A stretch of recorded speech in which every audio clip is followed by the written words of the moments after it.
Sorry, I forgot to leave something out for someone, and now they had to go to my house to get it, so I have to teach them how to break into my house.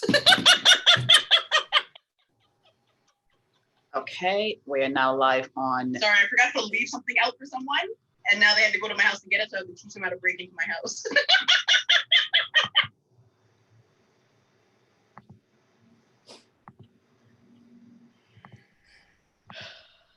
Okay, so we are now live on YouTube and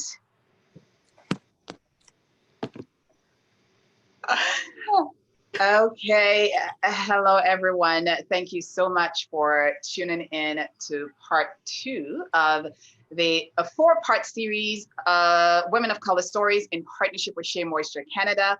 I am your host, Karlyn Percil, and I am thrilled to have these 3 amazing women join me for candid conversations about our hair journey.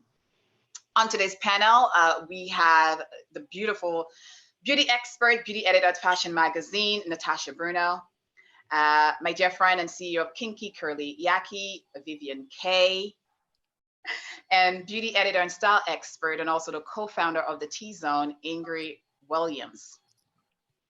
Now, before we jump into the first question, I want to invite you, Shea Femme North, to share your own hair journey with us for an opportunity to be featured as a panelist in part 4 of the Women of Color series, where we'll be choosing 3 amazing women from the community to join us on July 4th to continue this conversation. To be entered, all you have to do is to share your personal hashtag hair story on Instagram and tag at Shea Moisture. Ladies, thank you so much for being here. I'm pretty sure it has been a week, not a week, a year, a decade. And in the wake of the current climate and current events, it's important for us to continue sharing our narratives, sharing our stories, but most importantly, our experiences as we amplify our voices. So my first question, of course, we're talking about all things hair. Hair is tied to our identity. It's something that we as Black women leverage as a tool to build sisterhood. The current climate has lended itself to a wide range of our emotional expenditure, which requires us to lean on our communities to help and uplift us. Vivian, Ingrie, Natasha, can you just share some perspectives around your experience? What has it been like during this time? But most importantly, what are some ways have you leaned on your sisterhood for support? I'll go first. Do it. Well, so I'm the founder and CEO of Kinky Curly Yaki, and it is a textured hair, a premium textured hair extensions brand for Black women. All I sell are kinky textured hair extensions. So my community has been my rock. They're the reason why I'm here today. And so then I've just been, I guess, using it, like how I've been supporting them is just letting them know, girl, I know how you're feeling. I understand you're tired. We're all going through this ish together. And to remind them that I am a Black owned company, right? Because a lot of, especially as we all know in this beauty space, especially the hair extension space, it's a lot of Asian owned stores or Asian owned brands who have Black girls as fronts. So I'm here to remind them I'm Black like you. So that's how I've been leaning on them for support. I've just been, it's been an interesting time for us. And I especially love the fact that now a lot, especially for myself, I know I'm able to speak. I'm on 100 now. 100%. Yeah, I'm like 100% blackity black Vivian, who owns a hair extension brand for Black women, right? Like I'm unapologetically Black now. Like I wasn't before, but now it's 100. 100, So, I love it. So yeah, it's just been an interesting time and having to educate the people who now want to diversify their feeds.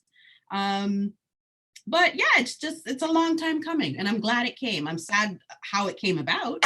Yeah. But yeah, we're here. Okay. We're ready. Natasha, we were talking about that earlier as well, right? Like it's sad it had to take this to happen, but how are you leaning on your community, your sisterhood? Tell us more. For sure. I've been a bag of emotions the past over 2 weeks now. and just really reflecting on, you know, I've always tried in my work, especially I'd say over the past year and a half, really trying to bring forward inclusive and intersectional narratives and storytelling in the wake of what's happening. I'm just like, how can I do that more? And one thing that's transpired out of that is I started a new virtual series on fashionmagazine.com called My Story, which is essentially just a really heartfelt platform to continuously, like every week, share a story of a Black, Indigenous, or voice of color, just narratives that we don't hear very often. And what really inspired that is, like, you know, we've been seeing all these roundups of Black-owned businesses, especially in the lens that we write in, like beauty and fashion. And I just was like, how can we tell the story of the person behind those more? Because to me, like, those are probably really like fueled from a passion project based on their lived experience as a person of color. So yeah, I'm just like, what's happening right now is fueling me to, like, and my team, to how can we have just more conversations and bringing forward and amplifying voices of color. And then in doing that, like, you know, because like the protests, everything was just happening so fast and there's all this information coming out. What I found I had to do is not only check in with like my internal team at work, but I like called girlfriends, like called people from the Black community. I was just like, you know what, like, this is an idea I've chatted with my team. This is what we're thinking. Like, what are your thoughts? Because at the end of the day, this is really for this community, and I really want to make sure it's reflective of that. So, and whenever I have ideas like this too, like, I'm always calling on people I know. You know, I'm a part of these kind of grassroots WhatsApp groups, and it's a lot of like creatives of color. And I haven't met like most of these women or men, but I constantly am messaging them and just trying to get feedback and stuff. So yeah, continuously leading on people. Yeah. What about you, Ingrie? Yeah. Same thing. I think there's just been so many conversations that I've had. Like, I've had so many big conversations in such a short amount of time, and they're conversations that I never would have had before. You know, conversations within my family that growing up, like, the topic was never touched, good, bad, the other, and now it's like something that we are talking about. It's things I'm talking about with my childhood friends, with my partner, with everybody. And I'm just really taking inspiration from the fact that the conversations are happening, but also where I can be more vocal. So like taking everything in, but then choosing and deciding what feels right in terms of what I can bring to the conversation. So whether it's stepping up to opportunities like taking over a platform and sharing, you know, my own experiences in the industry that way, or via the Tzone, where my business partner and I, Emily, have created a story called A Matter of Beauty, which highlights some of the Black women that we have worked with since we launched in October. Felt like a really important piece for us to put out to sort of highlight and hero those women that we've worked with, Natasha being one of them. And so I'm feeling like, as Vivian said, like, I don't know if I'm on 100 yet, but I'm like getting to that point, and it's just something that I'm more willing to talk about in more spaces. And I think that's what this movement definitely needs, is just to keep that conversation going. Yeah. If it makes you feel any better, I was on 80 before. So Okay. I was already always on 100, dude. I thought you were always on 100, yeah, but I find that hard to believe. But I hear you though. I hear you, because when I think of the conversations we've had in the circles of our sister talk circles and group, we've had those conversations within our circles. You know, we talk about discrimination, we talk about the lack of representation. We've had those discussions. We talk about the impact on our health and our well-being, our ability to dream bigger. And even before the racial pandemic, we held a 7-week self-discovery masterclass for women, which is usually predominantly Black women who show up, and women of color, self-identifying women, folks of color. And the conversation, that safe space that we created, people were just able to just unpack and unload. And to your point, Vivian, I think there's a new I don't know what to call it, but there's this newness around being unapologetic about it. And I think we're having bigger and broader conversation, which leads me to my next question. You know, one of the factors that contribute towards a culture of anti-Black racism is a lack of representation of ourselves and our hair. How has that affected you, personally? And how does your work contribute to reshaping the narrative and addressing anti-Black racism and microaggressions? So it's a two-part question. Woo! The lack of representation, and maybe Natasha, we can start with you, because I remember, you know, attending a, you know, an event, and well, the fashion actually magazine event, and there wasn't a lot of representation there, very few. And I remember looking around and thinking, if it wasn't for the Black beauty editor, I don't think I would have been in the room, right? So I know it was because of you. You made that extra effort to ensure that there, you know, there was representation in the room, and I'm pretty sure you're doing that as part of the work. So how has, you know, the lack of representation of ourselves and our hair, how has that affected you personally and your work? How is it contributing towards reshaping the narrative and addressing anti-Black racism and microaggression? For sure. I mean, this is like really deep rooted, and it goes back to just when I was young too. Like, I think my passion for beauty and being obsessed with the world of beauty just stems from what beauty meant to me growing up. It became a tool for me to like almost camouflage who I was and just try and fit in. Like, that was the way, because I mean, I'm from like small town Alberta. Really always was like the odd one out in whatever group I was around, whether at school or in dance or something like that. So to me, like, beauty became the way I could try and fit in as best as I could. And then that has evolved into just being like, you know, I rarely saw myself reflected in media, in things I was consuming. Now that I am stepping into an industry where I can start telling narratives, I want to be able to educate myself, first of all, on just Black beauty and how do I embrace that, and kind of things along that path. And, you know, sometimes it has to take the mind who lives that narrative to like start bringing that story forward. So that's just really, yeah. And as a beauty editor, that's really what I try and do. So have conversations around like natural hair, but also conversations around, you know, there's protective styling, there's wigs and weaves. And I just really never found those conversations happening. Maybe they'd happen once in a while, but I think we need that to be repetitive conversations, because yeah, there's so much a part of so many women's lives and a huge part of their identity. So yeah.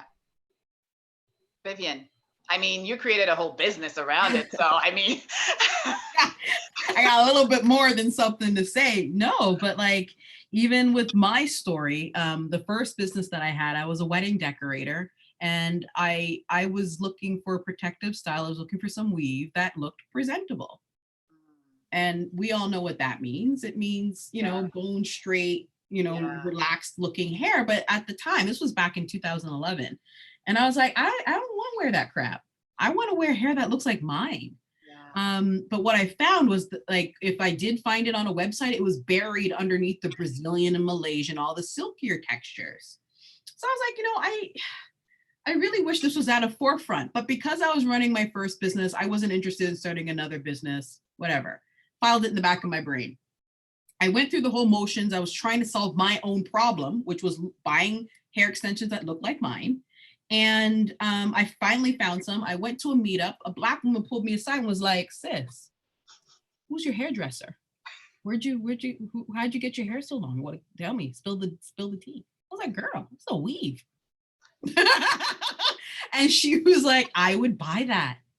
So I was like, well, if I bought it and she would buy it, there's got to be at least a dozen other women that would buy it too. Right. And then that's how I launched the business. And now $6 million later, it's a booming business, right? Because women, like, the reason why I started the business is because I wanted to help myself look as authentic as possible. Yeah. I'm a huge believer that we need to show up as we are in the world. And I wanted to give Black women the confidence to show up in boardrooms, to show up in you know, for job interviews, to show up for weddings, to whatever they want to show up in the world as themselves. If they want to protect their hair or add volume or add length, dope. I can help you do that, sis. I'm going to help you do that in your texture. Yes. So that nobody's asking you where you bought it, right? Yeah. Done with the African in the front and Indian in the back, right? So for me, it's a very personal thing. You know, one of the things that has grown me as a brand was that I am the customer. I get high on my own supply. Like, I'm only wearing these braids because of COVID. But other than that, I'm wearing, if you see me in a ponytail, it's a ponytail. Like, if you see me with a big Afro puff, that's my hair. That's the product I sell. Back there, that's a 24-inch kinky straight wig. So when you want to go diva, like, if you want to look good at work, or you want to go, you know, balling out of control diva, like, I've got it all. But it all stems from a problem that I saw for myself, that I wanted to help my sisters solve as well. Yeah. So for me, and the representation of all the different types of kink in our hair also helps, you know, dismantle the culture of anti-Black racism. And that's what, when people say, I often say that when you say representation matters and you don't back it with action, it's a microaggression. absolutely. Right? Because if it truly mattered, you would actually make the effort and have representation of all my different shades of Black, hair texture, etc., etc. Ingrie, I'm pretty sure that's something you see over and over again. Over and over again. Yeah. I mean, on the like personal, minute level, it's as simple as a beauty editor, I go to lots of events, you see products in advance. If it's a hair product, it's predominantly for Caucasian hair. And likely if there's an event, they're offering you a blowout. And there's many times when I'm like, your 1 hour appointment is not going to suffice for the blowout that needs to be done for my hair. And, or I don't think you've ever done anybody's hair like mine.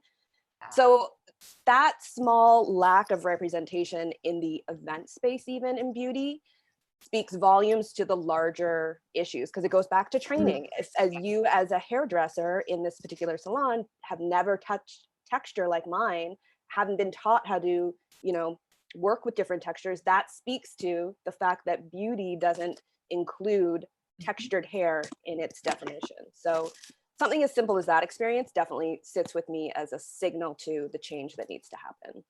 And also, which is why you started the Tzone. And I think that's one thing people fail to understand and realize, that we had to create those businesses because we wanted to see ourselves represented, and we wanted to include ourselves in the definition of beauty, because perpetuating the complicity that beauty is straight or blonde, or, you know, it's just that one look, it actually contributes towards the culture of anti-Black racism. Now, when we're talking about hair, and even the notion that some, you know, event spaces or experiences think that 1 hour to blow out our hair just tells us how much they don't know about our hair. So let's talk about hair judgment.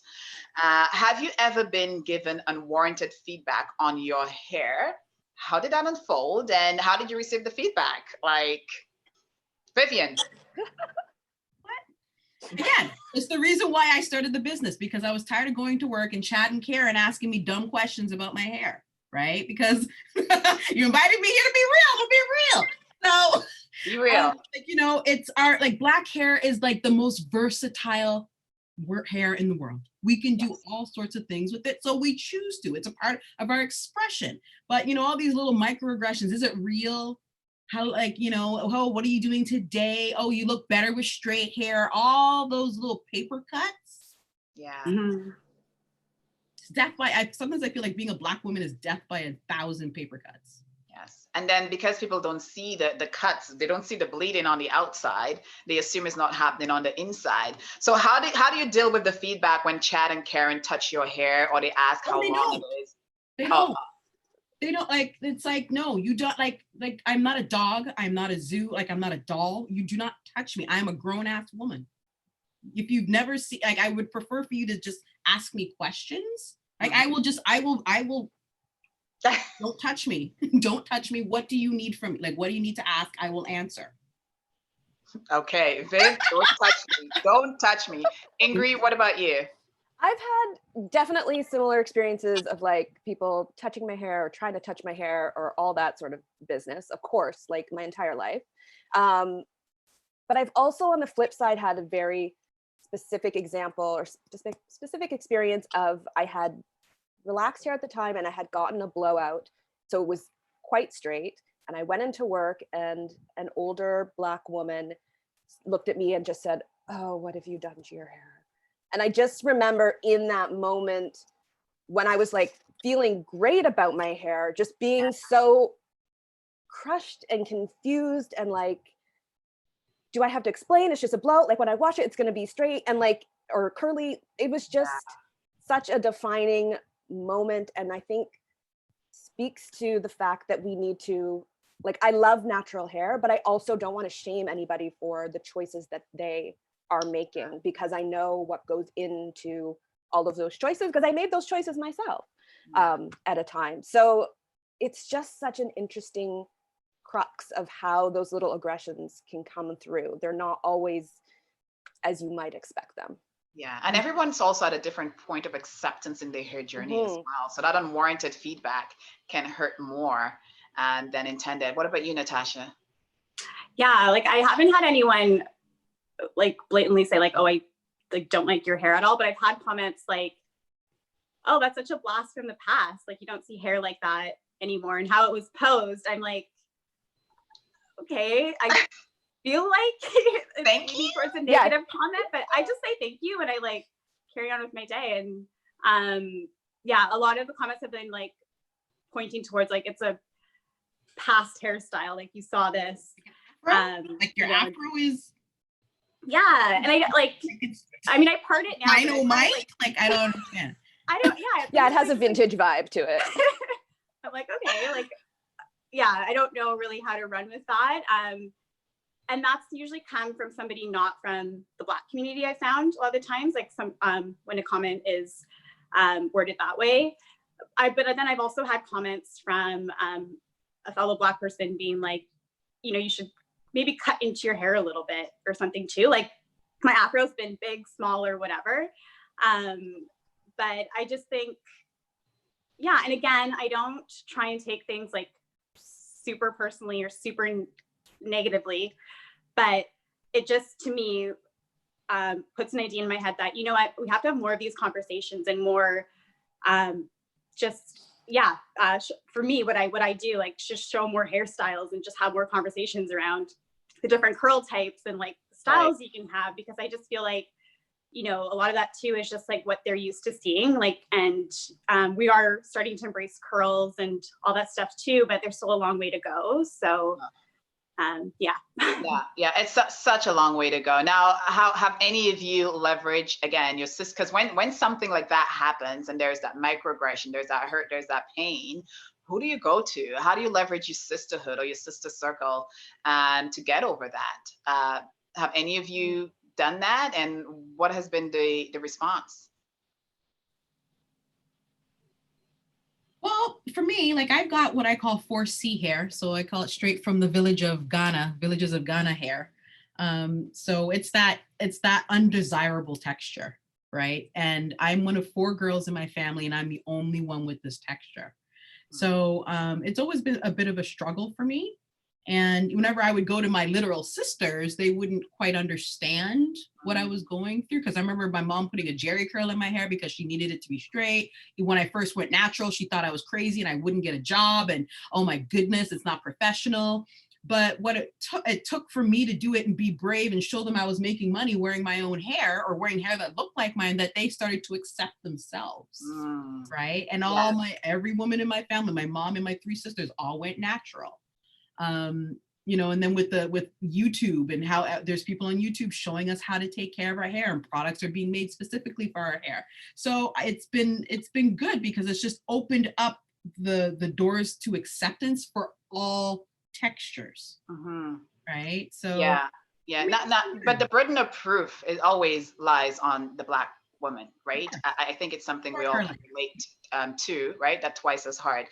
And as you mentioned, Viv, you know, our parents, our aunts, our sisters, our grandmothers, unfortunately, sometimes there has been this this putting on, a narrative of putting on. I still had to unlearn your hair is hard to comb narrative. Yep. Like that was the narrative that I had to unlearn. So I want to ask each of you, what has been passed down about your hair which holds emotional significance? What narrative have you had to let go as it relates to your hair, and which ones have you had to embrace? Definitely relate to the like difficulty combing the hair. I mean, I grew up in a mixed family, so my mother's hair texture is extremely different from mine.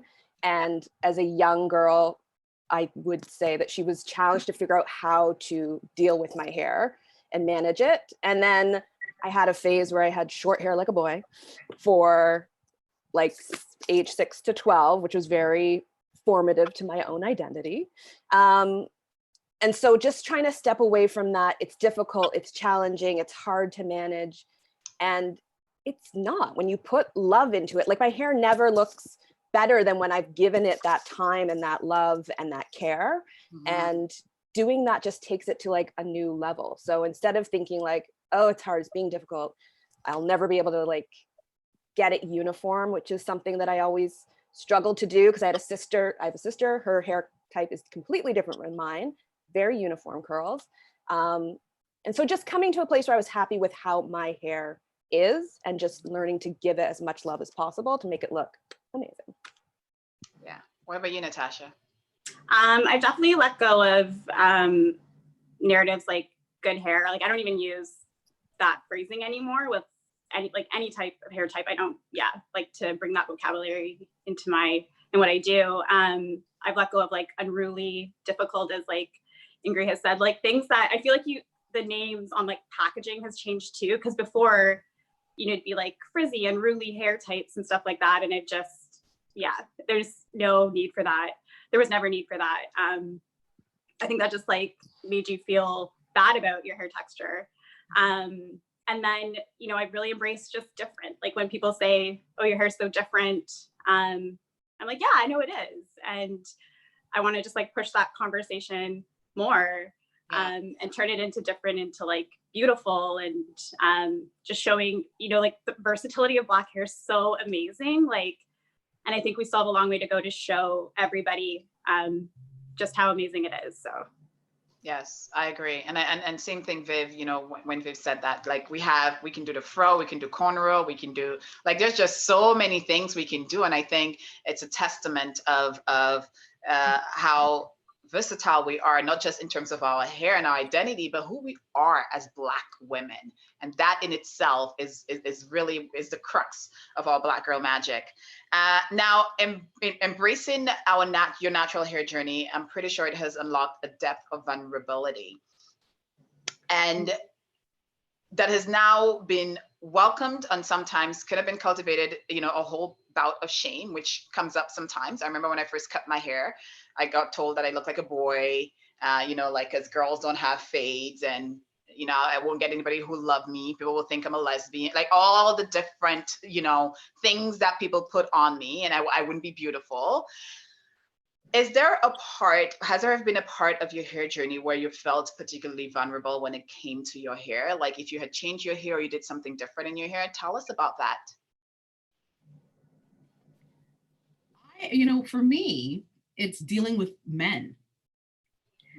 So because I own a hair extension brand, sometimes they'll meet me and I'll be wearing a big, beautiful, Natasha looking wig. And then the next day they see me, I've got this, this little puffy ponytail or whatever. And, you have to sort of, it's sort of like a next level of relationship you got to deal with. Cause now you either, depending on the man, you either got to explain your hair or, if you show them what your hair really looks like, that's like a, that's like another level of vulnerability right there. So for me, it's just dealing with, the opposite sex, right? So it's like, ooh, do I let him see me with my little nappy ponytail, or do I always let him see me all full on, Viv? Right? Yeah, glam Viv. Yeah, it's been interesting. It's been interesting. You measure that based on what kind of vulnerability that person have earned the right to. Yeah, well, even then, sometimes I get questions like, up front where it's like, okay, well, how come? Because sometimes I'll be wearing a bonnet or, I'm wearing a head wrap. And it's like, so do I get to see your hair? Like, what's wrong with your hair? Or people always assume, you know, there's this thing where they assume if a Black woman is wearing a wig or a weave or braids or something, there's something wrong with her hair. And it's like, there's nothing wrong with it. I'm choosing to protect it, or I'm just choosing to just do whatever the hell I want because I can. Right? So there's having to explain that, right? So yeah, being vulnerable is just, it's been an interesting thing, especially for me as owning a hair extension brand, because I always get high on my own supply. So I'm always wearing it. And I always feel like, oh, is he gonna like me because is he not gonna like me because I'm not wearing my wig? Yeah. and for me, sometimes people have done the double take. If I put on a wig or weave or whatever, people are like, oh, I didn't recognize you. I sometimes like that. Oh, I didn't recognize you. What about you, Ingrie? I think the majority of my vulnerabilities were like in the past as I was growing up and just experiencing having short hair and being mistaken for a boy, like hearing things like, your son is very talented, really left their mark. But I do remember having a feeling last year, actually, after the Shea Moisture pop-up, which I was lucky enough to go to. It was amazing. I got cornrows and braids done. And then I went off to vacation in Thunder Bay. Oh. And I just remember, it's gonna be okay. Who vacations in Thunder Bay, first of all? There, it's very beautiful. But I remember just having this moment of like, am I gonna get some looks? Because this is not a hairstyle that they see on the streets every day. Yeah, it's definitely more diverse than it was since I've been going there. But I just remember thinking like, taking what I've done to my hair, which tells you something about who I am, and then putting it in a different place, like here, Toronto, nothing, fine for me, but taking it somewhere else where it becomes like a more identifying factor, or identifying in a different way. It was just a moment of like, how's this gonna go down? Nobody, like, it was all fine, all good, no comments, all compliments, but it was just a realization in the moment, like, let's see how this goes. And then when that happens, like, I mean, do you psych yourself up to answer the questions? Do you, I mean, what is that mental process that you take yourself through? I think I'm always on like high alert of like on guard, like, is that a look? Are you like trying to say something, but you don't want to say it? And then just sort of being ready to give the look back is my best tactic at the moment. It needs work, but just like, that's mental and emotional work in and of itself, to just be like, okay, I'm ready, let's go in. Yeah, and that's what, you know, when we talk about emotional attacks, we talk about being on guard, and the research is there to support it, that, you know, Black women in terms of the impact on our mental and emotional well-being, the fact that we have to explain every single part of our lives. We're policed from our tone to our hair, to our styles, to what we wear, to what color we wear, what color we don't wear. There is that mental exhaustion that comes, but I also know that, you know, as Vivian mentioned, is like, I'm 100% Black, and you're not going to stop me, because we're going to die with this skin color. So Natasha, how have you dealt with that moment of vulnerability? And can you share an example with us when you've had to go through that? For sure. Like, I can really relate a lot to Vivian's example of just thinking like, what is this going to mean for the attraction to the other sex? Like when I first embraced my curls, this was back in 2015, like I remember it like it was yesterday, walking out of the salon with a fro. It was the first time I'd ever worn my hair like that. And I just like feel like the breeze in my hair for the first time, because it was like bone straight before. And I was just like, what have I done? I just felt so exposed. And just like, everyone can kind of see me now, because before my hair was like almost like a blanket. I like to describe it. Like I was hiding behind it for like 15 years. And to the point where when I dated back in the past, like no man has ever seen me with my hair wet or anything. Like that was just not a thing. So I just was like, yeah, like what does this mean for me and like my dating life? But really I broke it down, and I really realized it was rooted in just my lack of self-confidence in myself. Like, and I do have to say, embracing my hair helped me like kick into like forward drive, just embracing Natasha at the end of the day, and figuring out who Natasha really was, because I was pretty confused for a long time. So And the two are tied. I think that's what, as we all go on our hair journey, we realize hair acceptance, there's a direct correlation to self-acceptance. Absolutely. Because the more, the more you embrace your hair, the more you embrace parts. And I find myself taking more risks, because I remember I was at a point where I was afraid of wearing a wig. I was afraid of wearing a weave, because I thought I was judging myself. And by extension, I thought other people would judge me. So I didn't do it. And I just kept myself in this little box. But the second I went through this, and I can relate to all of you, because same thing. I remember the first time when I met, well, he was my husband then. Usually for winter, I do my protective style, and my husband's Maltese. So I remember when I met him at the gym, I had my short hair like this. I was wearing a cap. But that weekend, I had an appointment to get my weave done. And we met, and he asked me for my number, and we had a date for the following week.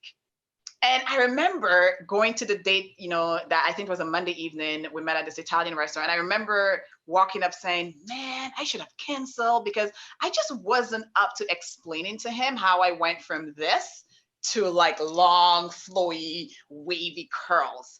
And sometimes people think that, we do it because we want to hide, but sometimes it's not about hiding. Sometimes, the emotional attacks that we go through, all the different the anti-Black racism we have to go through, the anti-racism we have to go through for all other areas of our lives. Sometimes we just want to wear our hair in peace. We just want to wear our weave and don't answer to anyone. So I remember going through that struggle of, I should have just canceled, because I just didn't want to explain to him how I went from 0 to 100 in a couple of days. But turns out, he, dated Black girls before. So when I came, when I met him, he was just like, oh, your hair looks great. You did your hair, it looks great. And I was like, oh, okay. I guess you're gonna get date number 2 then, because you're on the Black hair girl journey. So, and I know Vivian, with you put in, when I first discovered you, I was so excited to discover, because I used to go to some random, other store, we won't mention names, before to get, but it didn't have all the variety. So I remember when I first met Vivian, I was so excited, not only to be supporting a Black woman, but the range of textures you had, the range, and I still have my Viv Kaye wig that I rock. I haven't rocked it as much because I've been home, right? But it's that acceptance and giving myself permission to explore more of Karlyn. Now that I've taken off, I'm not going back. So you're just gonna see so many different sides, of myself. Is there a hairstyle like any of you have tried that have really just boosted up your confidence as you explore your hair journey? When I colored my hair earlier this year's a blur. It was recently. I don't color my hair. I'm good with my natural grays. But I colored it like a red tinge, and I have never gotten so many compliments on my hair before. Like, it was just like a little firecracker alert for people to be like, oh my gosh, I love your hair. I could never do that.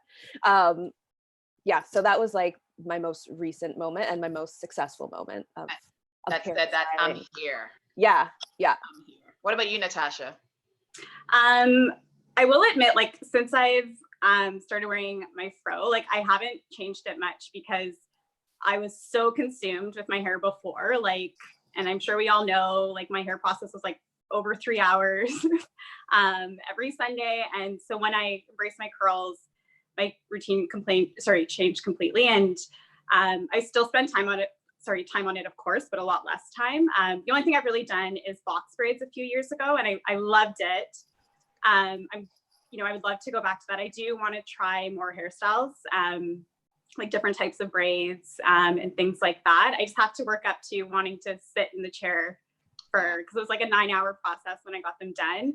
But I love the compliments I got, and I loved like the conversations it would lead to, like, how did you get that done?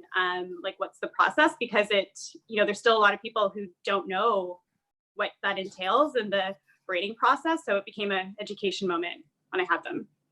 Awesome. Now, Vivian, I know you have so many different options in your store, but what is, if you had to choose one, what is that look? What is that hairstyle that just puts you in that total Viv mode? Right here. This one. Ah, Love it. love it. Yes. That's my Vivian Kaye wig. That's the official Vivian Kaye wig. That's my go big or go home. I have a black version of that, so that's when I want to feel extra black. Awesome. Now, we were talking about hair. We're talking about that moment when, you know, we changed our hair or it gave us that confidence. Have you ever had a hair bonding moment with a complete stranger who became your friend after you shared a compliment with her? Speak to that moment when you built a sisterhood connection with someone like you literally just met through hair. I would say it would be that first woman that basically told me to go for it and build a business based on she thought the hair that she saw was my hair. Yeah. And so she gave me the confidence. I was like, well, if I tricked her, right? So Right. the other people I could trick. So I would say, I can't remember what her name is. Sorry, sis. If you remember me, holla. But yeah, that's what I remember. I'll never forget her. That's awesome. Ingrie? I just want to know, like, whenever I see someone with textured hair, curly hair, like, I just want to know their story and the products they're using and how they're using them. And I think when you get to a certain age and you've just embraced your texture, you've gone through a journey to get there and decide, like, this is how I'm going to be. And those stories are always so formative. One experience I've had on the Tzone, we have a series called Beauty on the Street, which is literally us stalking people on the street and wanting to talk to them because we see something cool about them. And we were filming earlier this year and a girl was passing by out of the corner of our eye, and I could see, like, Emily and I, we were busy interviewing other people, but we were both like, we need her, that one, we need her. And she, like, flitted off in the street, and we're like, afterwards, like, oh my gosh, did you see that girl with the curls? Oh my God, she'd be perfect. She was amazing. Too bad she's gone. And then she came around the corner and, like, basically came right up to us and was like, hey guys, what are you doing? And those moments are just what I live for in terms of being able to tell other people's stories. So that's one moment of just being like, I think, you know, if you see someone with amazing hair and you say, hey, I love what you're doing with your hair, that's a connection that can start, you know, a conversation right there. Mm-hmm. Yes, yes. And to be quite honest, I've never seen, you know, the way Black women compliment each other. It's like a whole, I have to say that I just love how we create those bonding moments. You don't have to know the woman, but we would give you a compliment like we are best friends, or we've been friends for like 10 years. What about you, Natasha?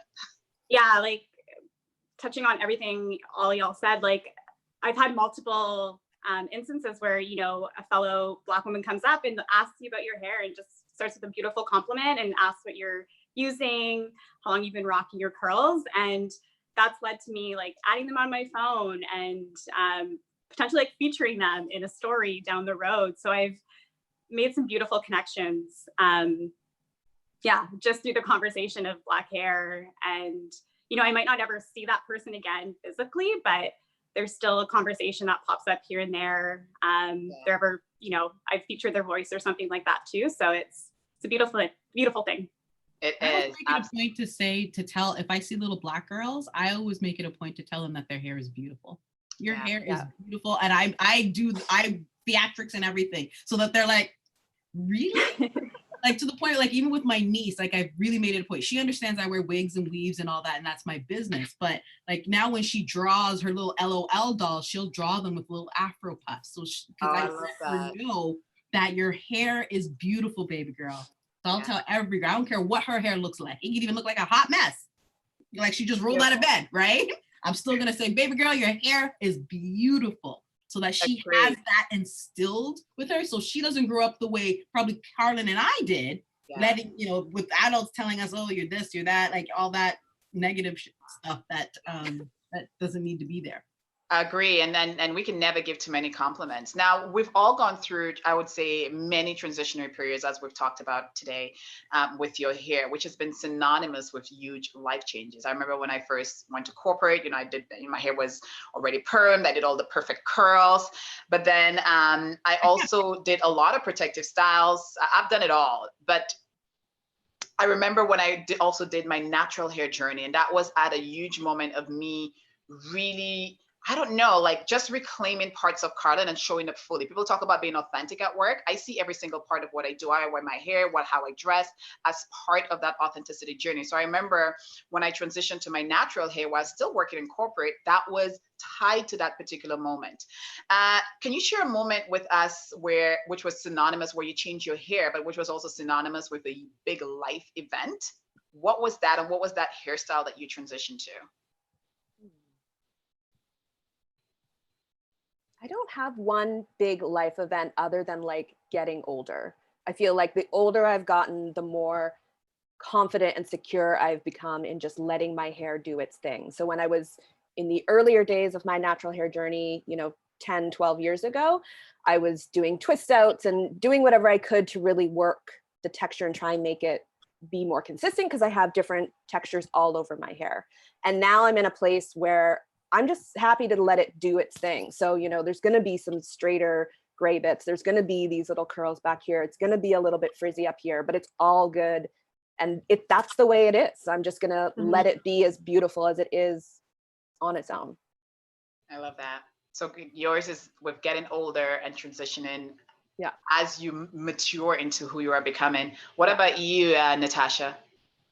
Yeah, mine was, I throw it back to 2015 when I decided to embrace my curls, my natural texture fully, and like wear my hair out. Like that to me was just such a pivotal moment. I cried for the good first while, because I was just like, couldn't believe this stuff I was feeding myself before. Just thinking like the way I looked wasn't good enough. Just being so scared of my hair, basically. And yeah, it really pushed me just to have a conversation with myself internally on like, who's Natasha, and like, what do you want to show the world? What do you want to show yourself? And just embracing, for the first time, I think, like self-confidence. So. Yeah. Awesome. What about you, Viv? Hair hasn't really been like a life changing, like I haven't really had anything like that, because I've always been 80%, or 100% Vivian. So you were going to get this nappy hair whether you like it or not, right? Love it. So how I choose to wear my hair is none of your business. So there's nothing like, if anything, when I turn 50, then either I'm going to lock it all, like just lock it, or I just chop it all off and just rock a fade. So, but I think I look better with hair, so I think locks might. Locks will be my thing. Lots of, I definitely can relate to that. I think I've started like growing my hair. That's why I decided not to blonde. I usually do the blonde on top. Yeah. I decided not to, do any of the coloring, because I want to, I still like just, regular, because I want to do a lock as I get older. So that's my target as well for 50. And for those of you who are listening, again, here is your reminder that you can join us on the next panel on July 4th. Please share your hair story with us on Instagram using the hashtag hair story, and make sure that you tag Shea Moisture Canada. Now, ladies, we're getting close to the end. We have 2 more questions. Thank you for being candid and open and the real talk.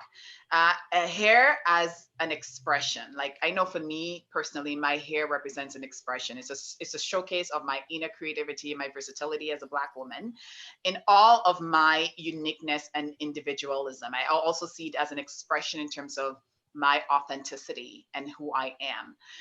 What does your hair represent? If you had to give, and we did actually a panel for Shea Moisture last year, and one of our panelists, Simone, she gives her hair a name. She's like, her hair has a name. She named her hair because she said it's part of her process of honoring it and giving it its reverence, which I love. So we all have different ways of honoring our hair. So tell me, what does your hair represent for you?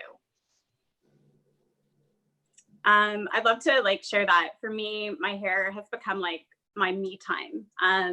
Going through my routine in the shower and doing my conditioning treatments and stuff, like that's really my time to think through things that have been like on my mind, that I've jotted down, maybe my notebook. But yeah, it's just become more than doing my hair through that process. And to me, it's like the completion of my look too.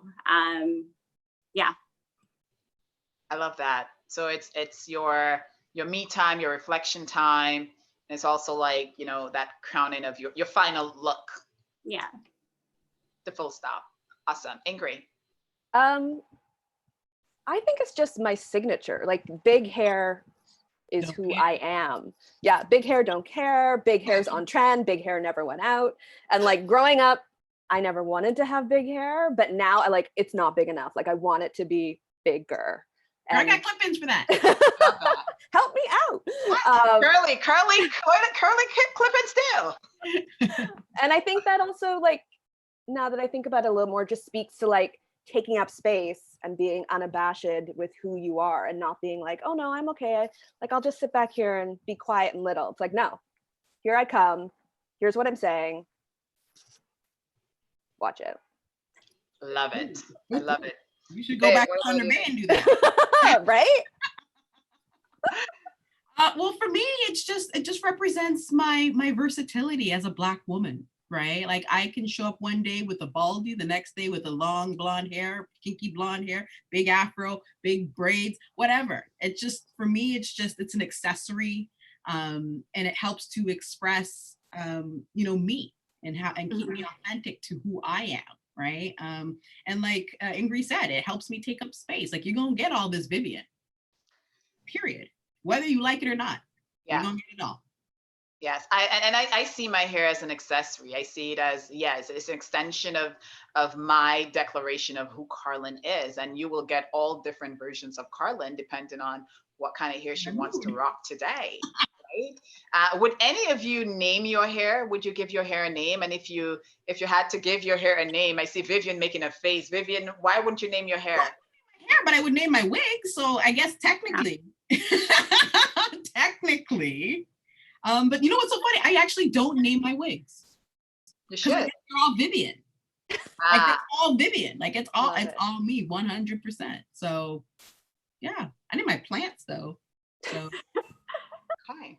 Ingrie, what about you? Would you give your hair a name? I would. I love that idea. I never thought of that before. I don't have anything like off the top of my head, but now I'm gonna work on it and see sort Yeah, of. I was just really intrigued when Simone mentioned that because, and it really does add another, and I've started like with my hair process, as Natasha, as you said, use it to reflect. This is your me time. I name her and I actually, sometimes depending on what mood I am in, I apologize for all the times I was mean to her or I didn't treat her well or I thought she was ugly. So I try to honor my crown that way. And I find just having a name really helped me do that. What about you, Natasha? I've never named my hair, but I am fully inspired to think of something like powerful. This is amazing. Yeah. Oh, thanks, Simone. That was her brilliant idea. There's a name. Yes. We are getting very close to the end, but we have one more question. So I want you to give your full, real answer.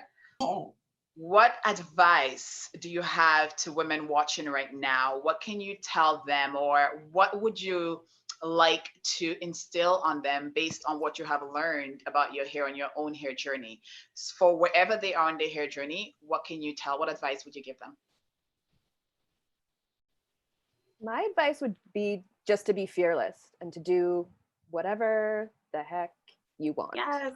If you want to try natural hair, try natural hair. If you want to try braids, try braids. All of it, the whole gamut. Just, it's your hair, it's your expression. It can change. It can be different on any given day. And don't look outside for validation or any of that stuff because you're probably not going to find it in the mainstream media. It's slowly coming through in conversations like this and the work that Natasha's doing, what Vivian's doing. But on the whole, you're only going to find the answer inside. So just be fearless. I love that.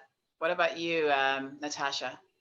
Yeah, jumping off what Ingrie's saying, just embrace the versatility that's out there. And there's so much you can do with your hair and with all the extensions you can add in. And yeah, feel free to play it up each month. I'm becoming more inspired. Like I said, I've barely done much than the side part fro, but like this year, once I'm able, I want to go out there and try different styles. So awesome. Vivian. I What will. would I you will say? say. I was like both Ingrie and Natasha said, ditto. But I would just say, baby girl, you are beautiful as you are. If you want to be bald, be bald. If you want to wear weave, wear weave. We want to wear braids, whatever you want to do, just do it. Because you have to just be your own version of beautiful. And whatever that looks like, that's what it looks like. If they don't like it, they can go kick rocks with open-toed shoes. Okay. And from, what I have learned so far, I would say is to just continue building on your hair story. I think our hair story, we never stop writing our hair story. I think the more we explore who we are, the more we take chances with our hair, the more we express ourselves through the different hairstyles that we try.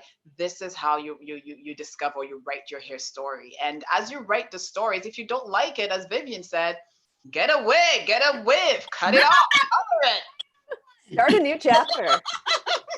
Try something new. It's your hair. And I know it hurts because, as you heard from everyone here today, we all have at some point have had to take off the stories, the emotional burden that others have put on us based on consciously and unconsciously things they might have said that hurt us. And I understand that's part of the hair journey. So as you write your hair story, as you continue to build it, take more chances. For me, if there's one thing I would like to say to anyone who's thinking of, I don't know, I don't want it to be too big. As Ingrie said, go big.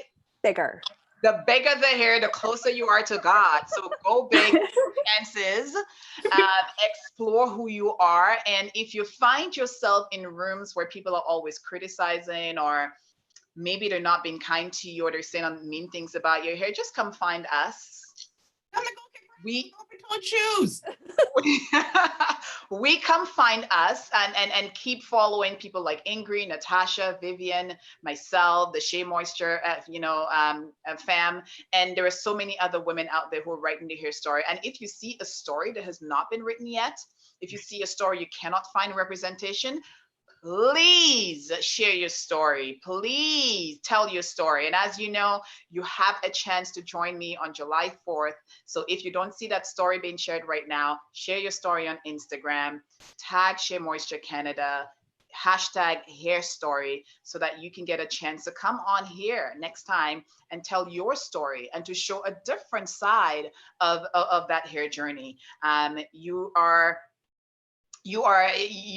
part of rewriting the history of hair story. And the more we have more women sharing their hair story, then the more we can see ourselves represented in every single room, in every single hairstyle. Again, if I did not change my hair while I was in corporate, I would not have now that story. I've had so many women in corporate telling me, I didn't know I could wear my natural hair in corporate Canada until I saw you doing it. So you don't know who you're inspiring by you being brave and bold enough to wear your hair as is. And if you don't want to cut your hair, don't know where to start, like I said, go see Viv. Viv will help you out. She will tell you, she will show you different looks. Sorry, what was that, Viv? No, I got wigs. You don't have to commit to chopping off your hair, doing anything, but I would say just give yourself some grace on the journey as you continue to discover what your hair story is. And also as you continue to build sisterhood, as you continue to build your crew of girls, of women who will continue to not only support you on your hair journey, but support you on your journey in life. Give yourself permission to exit rooms, to exit circles that don't celebrate you. If they're not celebrating you, then they're not worthy of you. So make sure that you find that space, you find that room, you find that sisterhood, you find that tribe who will celebrate you on every single part of your hair journey as we transition through. Ladies, thank you so much for being here and for sharing. What is your as we go quickly, just quick fire, one quick tip. I know we talked about the emotional burden, we talked about sisterhood. What is that one thing that you're doing for yourself that's really helping you to navigate the emotional burden as we go through this season? I think just taking time to process everything, setting, maybe not intentionally setting that time aside like, 3:00 every Sunday afternoon, but like giving yourself the time to process with everything that's happening, and every day having to process new emotions and new reactions, but just letting yourself know that processing is part of coming to a new place. I love that. Natasha? For me, it's been, taking time for myself. And that usually looks like, reading or just having conversations with like those really close to me, with like my husband, just having conversations of what's going on right now. And, hearing his perspective, sharing mine has helped me immensely. Viv? If you have something to say it. Now is the season, because they're doing all this listening and they're hearing you talk, speak. Your voice needs to be heard. Doesn't matter how insignificant or how little you think it is, say it because it needs to be said. I love that. Say it, process, take the time, speak. Thank you so much, Natasha, Vivian, and Ingrie, for being here, for sharing with us your hair story, for being real, for keeping it real. Again, there is so many, so much that we can all take away from today's conversation. Grab your sisters, grab your girlfriends, and rewatch this and take some notes and share it with your bigger sisterhood family. Thank you to the Shea Femme North, for all of you who are tuning in right now, wherever you are in the world. Thank you for tuning in. And again, this is a reminder that we want to hear from you. So please share your personal story on Instagram, #hairstory, and tag Shea Femme North so that you can join me on July 4th as we continue this conversation. Thank you all again. Follow Ingrie, Vivian, and Natasha also on Instagram. And most importantly, we will see you all soon. Thank you, Shea Femme North. Thanks for tuning in. Happy Saturday. Bye, everyone. Thank you. Thank you so much. Thank you. Bye.